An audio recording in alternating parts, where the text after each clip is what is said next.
প্রধানমন্ত্রী তারেক রহমান বলেছেন যে আমি শুধু বিএনপির মানুষের জন্য প্রধানমন্ত্রী না, আমি সমগ্র জনগণের প্রধানমন্ত্রী। যারা আমাকে ভোট দেননি তাদেরও প্রধানমন্ত্রী, যারা আমাকে ভোট দিয়েছেন তাদেরও প্রধানমন্ত্রী, যারা ভোট দিতে আসেননি তাদেরও প্রধানমন্ত্রী। এবং তিনি একটি জাতীয় ঐক্যের কথা সবসময় বলছেন। এবং তিনি যে 24/7 জনগণের ভালোর জন্য একটা নতুন রাষ্ট্র গঠনের জন্য কাজ করে যাচ্ছেন, আমরা সবাই যদি তাকে আপনার বিরোধিতার খাতিরে বিরোধিতা না করে তার কাজগুলোকে সমর্থন করতে পারি এবং তাকে যে ক্রিটিক্সতে যিনি সহ্য করতে পারেন তার অনেক প্রমাণ আপনারা দেখেছেন বিভিন্ন কার্টুন প্রকাশের মাধ্যমে।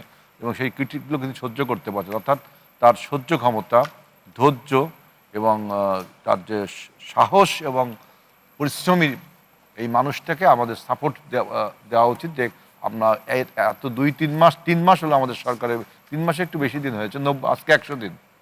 এই 100 দিন আপনারা দেখেছেন, আপনারা যদি আরও দেখবেন যে এই মানুষটাকে যদি আমরা আপনার সমর্থন করতে পারি, নিশ্চয়ই আমরা যে বাংলাদেশের স্বপ্ন শরীফুল হাসান বলল বা সবাই বলছেন, সেই বাংলাদেশ অবশ্যই আমরা তৈরি করতে পারবো আমাদের এই নেতা তারেক জি। রহমানের নেতৃত্বে, যদি আমরা সবাই সমর্থন করতে পারি তার ভালো কাজগুলোকে।